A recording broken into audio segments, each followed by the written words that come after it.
চলো আজকে my own true family এই কবিতাটির পার্ট 2 আমরা আলোচনা করব।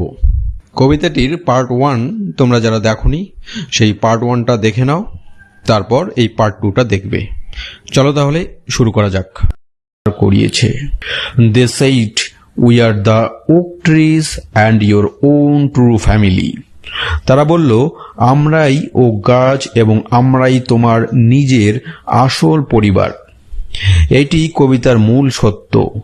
গাছ এবং মানুষের আদিম সম্পর্ক অত্যন্ত গভীর। প্রকৃতি ছাড়া মানুষ বাঁচতে পারে না, তাই ওক গাছেরা মানুষের প্রকৃত পরিবার। We are chopped down, we are torn off, you do not blink an eye. আমাদের কেটে ফেলা হয়, আমাদের উপড়ে ফেলা হয়, কিন্তু তোমরা চোখের একটা পলকও ফেলো না। গাছ কাটার প্রতি মানুষের চরম উদাসীনতা এবং নিষ্ঠুরতাকে এখানে তুলে ধরা হয়েছে। মানুষ নিজের স্বার্থে বন্য প্রাণ ও উদ্ভিদ ধ্বংস করলেও একটুকু অনুতপ্ত হয় না। Unless you make a promise now you are going to die. যদি না তুমি এখনই একটি প্রতিজ্ঞা করো, তবে এখনই তুমি মরতে চলেছ। ওক গাছেরা কবিকে সতর্ক করছে যে মানুষ যদি এখনই প্রকৃতি রক্ষার শপথ না নেয়, তবে মানব জাতির ধ্বংস অনিবার্য। Whenever you see an oak tree felled, swear now you will plant two. যখনই তুমি দেখবে একটি ওক গাছ কেটে ফেলা হয়েছে, তখনই প্রতিজ্ঞা করো যে তুমি তার বদলে 2টি গাছ লাগাবে। এখানে গাছ কাটার ক্ষতিপূরণ হিসেবে দ্বিগুণ গাছ লাগানোর শপথ নেওয়ার কথা বলা হয়েছে।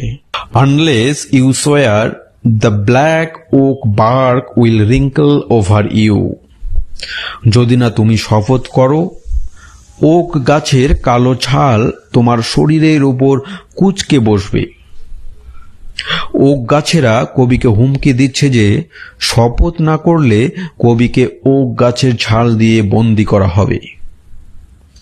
And root you among the oaks where you were born but never গ্রিউ।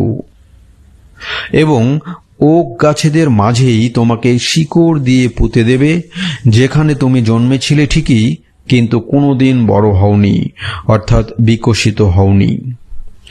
মানুষ শারীরিকভাবে পৃথিবীতে জন্মেছে এবং বড় হয়েছে, কিন্তু মানসিকভাবে বা আত্মিকভাবে সে প্রকৃতির গুরুত্ব বুঝতে শেখেনি।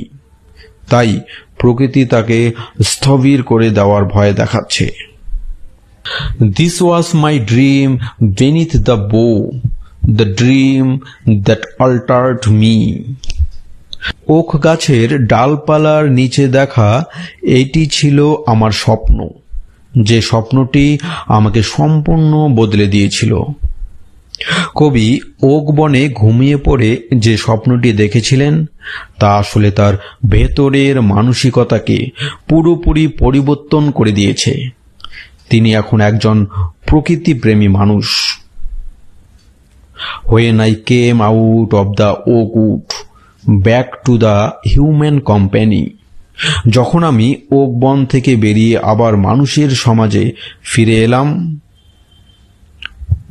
স্বপ্ন ভাঙার পর কবি যখন আবার বাস্তব জগতে পা রাখলেন। My walk was the walk of a human child, but my heart was a tree. আমার হাঁটা চলা ছিল একটি মানব শিশুর মতো, কিন্তু আমার হৃদয়টি হয়ে গিয়েছিল একটি গাছের মতো।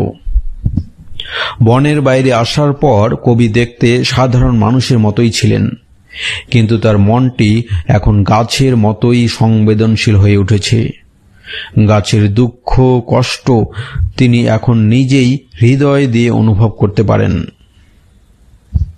আজকে এতটুকুই। খুব তাড়াতাড়ি আবারও নতুন ভিডিওতে দেখা হচ্ছে। ততক্ষণ take care, ta ta bye, thank you.